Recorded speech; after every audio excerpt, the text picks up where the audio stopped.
mengikuti mata pelajaran kita pada hari ini. Aiza tuh penyerataan kemarin. Terus? Prayoga. Prayoga, Ravelina, IP. Baik, semoga yang mendapatkan kemalangan berupa kecelakaan diberikan kemudahan dan keberkahan oleh Allah. Amin. Allahumma amin. Di pertemuan minggu lalu kita sudah membahas materi yang berjudul iman kepada Rasul Allah. Kemudian hari ini kita akan membahas mengenai materi selanjutnya, yaitu iman kepada hari akhir. Baiklah, tentunya anak-anakku sekalian, di sini ada tidak yang pernah menonton film Kiamat 2012? Coba angkat tangannya. Coba di sini ada tidak yang pacaran? Coba di sini siapa yang ngakunya sholat padahal belum sholat? Yang sering dikatain Islam KTP, coba. Nah, maka dari itu akan berkaitan dengan materi kita pada hari ini, yaitu hari kiamat. Nah, tujuan pembelajaran kita pada hari ini agar senantiasa kita beribadah hanya kepada Allah dan kita bersyukur serta mawas diri untuk selalu menjalankan ibadah dan menjauhi larangannya. Kemudian metode yang akan digunakan hari ini yaitu kasor, number head together, dan kita akan membuat kelompok. Coba di sini kita akan membagi kelompok terlebih dahulu sebelum memulai pelajaran. Coba bagi dua dulu di sini. Yang ini geser ke sini dulu. Geser ke sana. Geser. Nanti akan ada game dua kelompok. Yang tidak bisa menjawab akan diberi hukuman. Yang bisa menjawab akan dikasih reward berupa nilai tambahan. Coba yang bisa dia menjelaskan lagi.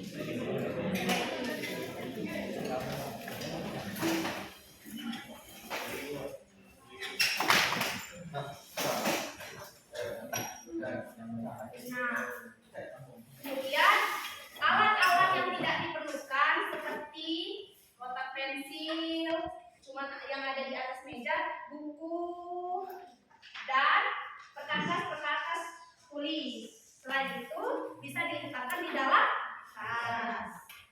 Nah, kita masuk ke pengertian hari kiamat. Apakah di sini ada yang tahu pengertian apa itu hari kiamat? Coba. Hari kiamat. Belum tahu? Hari akhir dunia. Hari berakhirnya dunia. Jadi beriman kepada hari akhir adalah rukun iman yang kelima yang wajib kita percayai dan kita imani. Hari akhir atau hari kiamat merupakan peristiwa hancurnya alam semesta di muka bumi dan tidak ada lagi yang hidup di muka bumi kecuali kuasa Allah Subhanahu wa Ta'ala.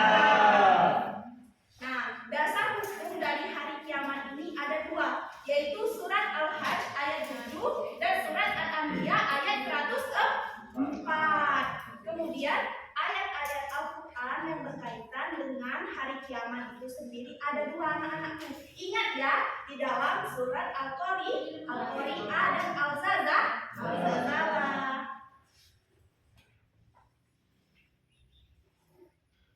Nah, kemudian kita akan masuk ke macam-macam hari kiamat. Kiamat itu dibagi menjadi dua, yaitu kiamat sugro dan kiamat kubro.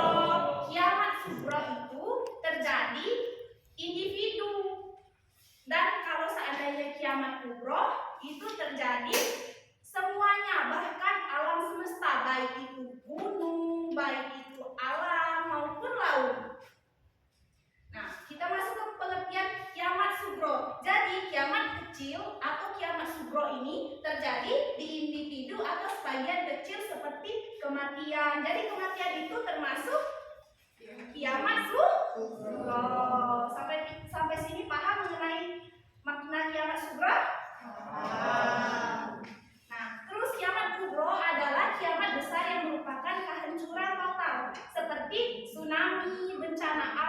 dahsyat yang bisa meruntuhkan alam semesta. Nah, di sini ada tanda-tanda dari kiamat sugro, yaitu sebagai berikut. Nah, bisa dilihat di laptop. Nah, ini seperti ada orang yang tawuran. Nah, orang tawuran di sini, orang yang marah, yang kemaksiatan merajalela, itu merupakan tanda-tanda dari kiamat sugro. Kemudian orang yang pacaran, orang yang berzina, orang yang memakai baju ketat namun menggunakan jilbab, itu termasuk dari kiamat sugro. Nah, bahkan jika kaum perempuan lebih banyak dari kaum laki-laki, maka kiamat sugro sudah terjadi. Apakah kalian takut tidak anak-anak sekalian dengan kiamat? Takut. Kita ingat ya anak-anak sekalian, tidak boleh takut tentang hari kiamat. Karena kenapa? Kalau seandainya kita takut dengan hari kiamat, maka itu sama saja kita tidak beriman kepada hari kiamat. Nah, kemudian ada pun tanda-tanda dari kiamat sugro, yaitu kemaksiatan merajalela di mana-mana, merajalelanya riba. Seperti sekarang banyak sekali orang melaksanakan riba, jual beli, tapi keuntungannya sangat tinggi. Itu termasuk dari kiamat sugro. Kerusakan moral pada individu. Bayangkan anak-anakku sekalian, kita sebagai anak muda tidak menepati apa yang orang tua kita sampaikan, maka itu termasuk dari kiamat sugro. Nah, kemudian wanita yang berpakaian telanjang, ini bukan maksudnya wanita tidak berpakaian, namun mereka menggunakan pakaian ketat-ketat, itu termasuk dari kiamat sugro. Nah, kemudian ada dari tanda-tanda kiamat kubro. Itu sebenarnya banyak anak-anak sekalian. Cuman yang ada di dalam Al-Quran, yang pertama adalah munculnya Dajjal. Dajjal itu digambarkan bermata satu, bersayap, dan menyeramkan. Kemudian Nabi Isa pun turun dari atas langit ke bumi untuk membasmi Dajjal. Kemudian keluarnya Ya'juj dan Ma'juj untuk menyebarkan maksiat. Kemudian ada terbitnya matahari dari barat. Apabila terjadinya matahari terbit dari barat, maka kiamat kubro akan terjadi. Kemudian lagi akan muncul binatang yang bisa berbicara. Binatang itu melata, namun ia akan berbicara dan menyebarkan yang namanya kemusyrikan dan kemaksiatan. Kemudian lagi ada api dari Yaman. Api dari Yaman. Tapi kan Bu, di setiap tempat bisa ada api. Namun ketika api dari Yaman keluar dari dasar jurang Aden dan mengiringi ke Syam, maka itu termasuk dari kiamat kubro. Selanjutnya lagi ada 3 gerhana, yaitu gerhana di timur barat, di timur, dan jazirah Arab, merupakan tanda-tanda dari kiamat kubro. Dan yang terakhir adalah kemunculan Imam Mahdi. Paham anak-anak sampai di sini? Paham. Coba Ibu punya permainan, nanti Ibu tunjuk salah satu dari kalian. Kalian harus membedakan apa tadi kiamat kubro dan kiamat sugro. Coba ambil satu Devika. Nah, coba baca. Jumlah wanita lebih banyak dari 3. Itu termasuk kiamat apa? Kiamat sugro. Ya, benar sekali. Coba Anda ambil satu.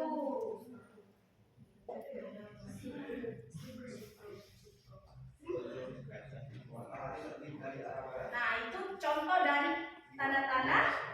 Benar sekali. Satu lagi, coba Bayu.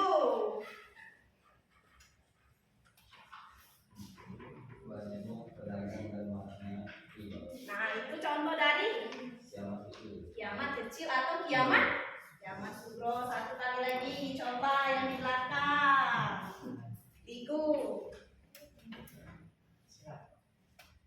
Turunnya Nabi Isa alaihi Nah, salam. itu contoh dari Kiamat kubro. kiamat kubro. Kiamat kubro adalah kiamat besar. Sampai di sini paham anak-anakku sekalian? Paham. Kita lanjut ke materi selanjutnya, yaitu tentang terjadinya kiamat kubro. Ada 3 kali tiupan sangkakala. Ibu pun tidak tahu bagaimana bentuk dari tiupan sangkakala. Tiupan pertama sangkakala, ibarat video seperti itu anak-anak, mengguncangkan dan menghancurkan bumi dahsyat. Namun makhluk hidup semuanya akan mati kecuali orang-orang yang diinginkan oleh Allah Subhanahu wa taala. Kemudian Al-Qur'an diangkat kepalanya, dihancurkan dan asap duhon selama 40 hari. Kemudian sangkakala kedua pun ditiup, seperti itu. Anak-anak, ini mematikan sisa manusia hidup yang tadi. Nanti ibu tanya, kalian tidak bisa jawab. Perhatikan ya anak-anak sekalian. Nah, Allah yang Maha Esa meniup kecuali Allah yang Maha Abadi. Ketika tiupan kedua ini ditiupkan, maka seluruh di alam semesta akan mati kecuali Allah Subhanahu wa taala. Kemudian satu lagi tiupan 3 kali, bunyinya seperti apa? Put, seperti itu misalnya. Membangkitkan kembali manusia yang telah mati di alam kubur. Nah, kemudian berkumpul di padang mahsyar untuk mempertimbangkan kembali amal ibadahnya. Nah, kemudian kita masuk ke ciri-ciri orang yang beriman kepada hari akhir. Yang pertama adalah orang yang beriman akan hari akhir akan selalu senantiasa soleh, kebaikannya, ibadahnya, dan keberkahannya.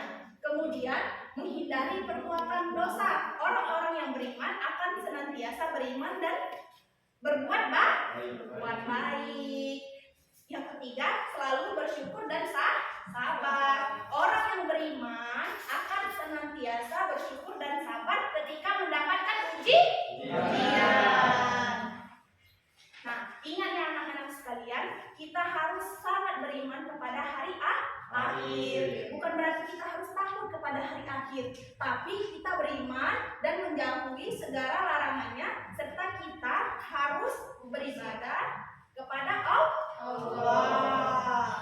Nah, manfaat beriman kepada hari akhir yang pertama adalah membuat kita beriman dan bertakwa hanya kepada Allah, mengembangkan kesadaran spiritual kita, dan yang terakhir meningkatkan motivasi untuk beramal soleh. Nah, kesimpulannya, hari kiamat itu adalah peristiwa yang kita semua tidak tahu. Alam semesta akan runtuh dan hancur. Kiamat tadi dibagi menjadi 2, yaitu pertama sugro dan kubro.